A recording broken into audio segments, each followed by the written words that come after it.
Bonjour à tout le monde. Maintenant, nous regardons le diagnostic du modèle logistique.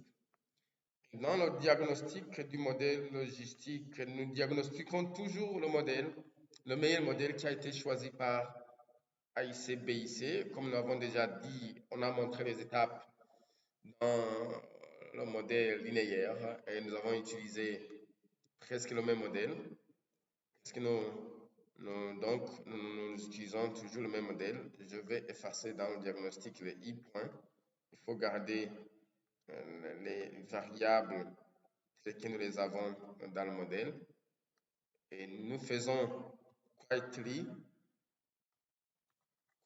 pour rappeler le modèle que nous utilisons.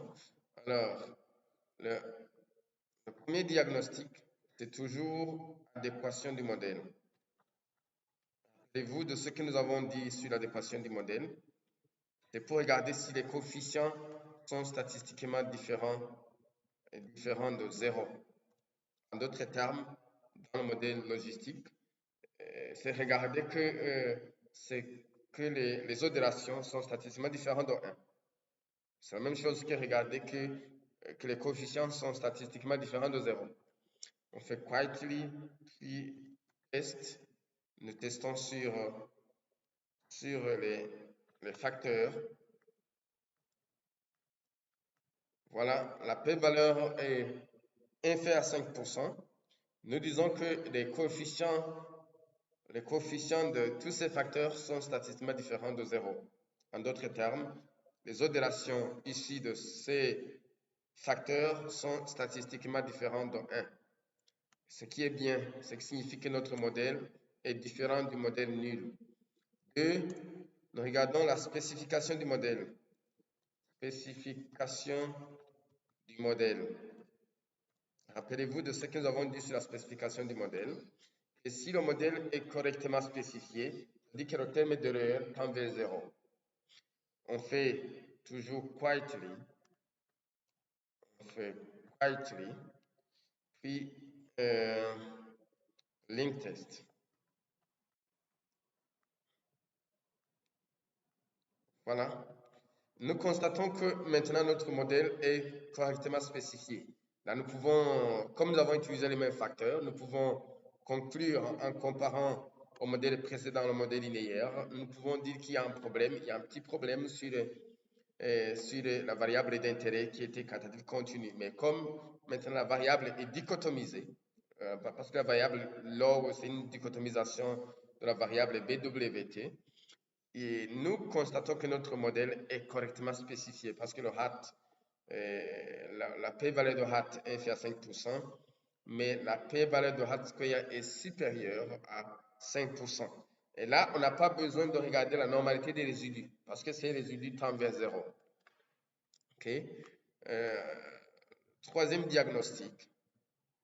Nous regardons le test d'ajustement. Le test d'ajustement du modèle. Et le test d'ajustement du modèle, c'est pour nous rassurer que les termes, disons les valeurs théoriques, sont statistiquement égales aux valeurs observées. Et là, nous faisons istat goodness of fit. Istat goodness of fit. Voilà la p-valeur. En réalité, c'est le test de Lemeshow, de Hosmer-Lemeshow. La p-valeur est supérieure à 5%, ce qui nous garantit que notre modèle ajuste bien les données. Voilà. Et avec ça, nous pouvons directement regarder, faire analyse de la courbe ROC. Analyse de la courbe ROC. Analyse de la courbe ROC. Nous faisons toujours quietly, puis LROC. Analyse de la courbe ROC ou le pouvoir prédictif. Nous avons 0,7. N'oubliez pas comment on interprète la courbe ROC. Nous avons les intervalles qu'il faut considérer. C'est entre 0,5 et 0,6. 0,5 et 0,6. Là, ça dit que le modèle ne se différencie pas du modèle nul. Ça dit que y a rien, les facteurs que nous considérons n'ont aucun impact sur la variable d'intérêt. Non, là, on ne peut pas inviter le décideur à prendre une décision. Et 0,6 à 0,7, là aussi c'est faible, le pouvoir prédictif est faible. Et 0,7 à 0,8, c'est le cas que nous avons. C'est le cas que nous appelons acceptable. Acceptable, c'est-à-dire qu'il y a des facteurs qui influencent réellement la variable d'intérêt, mais il y a d'autres facteurs qui n'ont pas été considérés. Nous invitons le décideur à prendre décision sur le facteur présent, mais avec une précaution qu'il y a d'autres facteurs aussi qui n'ont pas été considérés. Et si on est entre 0,8 à 0,9, là, le pouvoir prédictif est, est plus acceptable, très bien, plus acceptable. Ici, là, on invite directement le décideur à prendre décision sur les facteurs présents, mais bien sûr, il y a d'autres facteurs qui ne nous empêcheraient pas de prendre décision qui ne sont pas présents.